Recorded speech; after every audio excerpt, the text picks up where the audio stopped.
নমস্কাৰ বন্ধু-বান্ধৱীসকল, মোৰ আন এটি ভিডিঅ'লৈ আপোনালোক হাতৰে স্বাগতম জনালোঁ।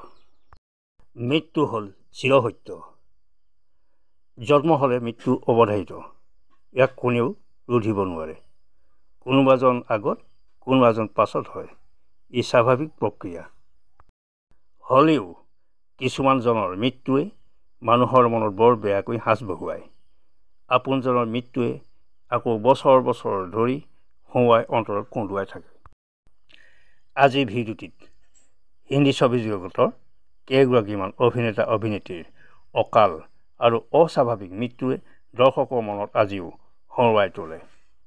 তাৰে কেইগৰাকীমান অভিনেতা অভিনেত্ৰীৰ নাম এই ভিডিঅ'টিত চমুকৈ আলোচনা কৰিব বিচৰা হৈছে। ভিডিঅ'ৰ আৰম্ভণিতেই আমি নাম ল'ব লাগিব একালৰ গুৰুগম্ভীৰ অভিনয় আৰু সুপৰিচালনাৰে ছুপাৰহিট ছবি উপহাৰ দিয়া গুৰু দত্ত। গুৰু দত্ত অতি কম সময়ৰ ভিতৰতে নিজকে আত্মবিসৰ্জন দি ইহ সংসাৰ ত্যাগ কৰে। তেখেতৰ পৰিচালনাৰে আৰু অভিনীত ছবিবোৰ হ'ল বাজি, আৰ পাৰ, প্যাসা, চৌধৰী কা চান্দ, চাহাব বিবি অৰ গোলাম। মাত্ৰ জীৱনৰ ৩৯টা বছৰতে তেখেতে আত্মহত্যা কৰি পৃথিৱীৰ পৰা বিদায় মাগে। বহুত সমালোচকৰ মতে বহুত অভিনেত্ৰীৰ লগত থকা অবৈধ প্ৰেম আৰু সাংসাৰিক কণ্ডলৰ বাবেই এনে সিদ্ধান্ত ল'লে বুলি মত পোষণ কৰে। গুৰু দত্ত জন্ম হৈছিল 1925 চনত আৰু মৃত্যু আঁকোৱালি লৈছিল 1964 চনত। তাৰপাছত নাম ল'ব লাগিব তেজী কুইন নামে বিখ্যাত হোৱা একালৰ সফল আৰু মোহময়ী অভিনেত্ৰী মীনা কুমাৰী। মীনা কুমাৰী জন্ম হৈছিল 1 আগষ্ট 1932 চনত আৰু মৃত্যু হৈছিল 31 মাৰ্চ 1972 চনত। এইগৰাকী অভিনেত্ৰীয়ে মাত্ৰ 7 বছৰ বয়সতে চলচ্চিত্ৰ জগতত ভৰি থয়।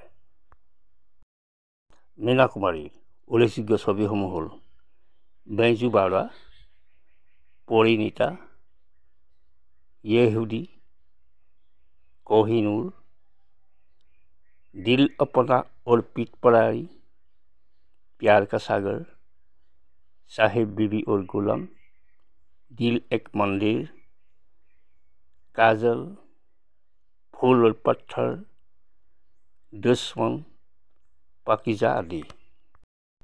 মাত্ৰ 40 বছৰ বয়সতে মীনা কুমাৰীয়ে এই সংসাৰ ত্যাগ কৰে। সমালোচকসকলৰ মতে পতি কমল আৰোহীৰ মাজত পাৰিবাৰিক সংঘাত হৈ অত্যাধিক মদ্যপানেই মৃত্যুৰ কাৰণ বুলি ক'ব খোজে। আন এগৰাকী সম্ভাৱনাপূৰ্ণ মোহময়ী অভিনেত্ৰী দিব্যা ভাৰতী। অভিনেত্ৰীগৰাকী জন্ম হৈছিল 1974 চনত। অতি কম সময়ৰ ভিতৰতে অভিনেত্ৰীগৰাকীয়ে বোলছবি জগতত ভুমুকি মাৰে।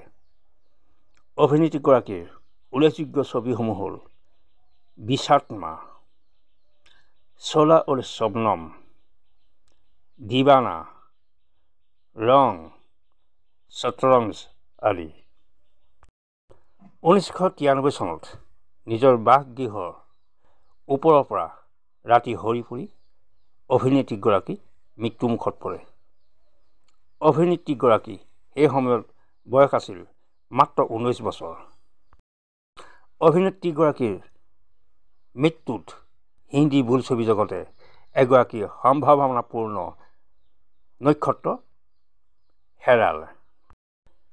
বন্ধু-বান্ধৱীসকল, মোৰ এই ভিডিঅ'টি চাই কেনে পালে? মোৰ ভিডিঅ'টি আপোনাৰ লাইক, শ্বেয়াৰ আৰু ছাবস্ক্ৰাইব কৰিবলৈ যেন নেপাহৰে। শেষত ধন্যবাদেৰে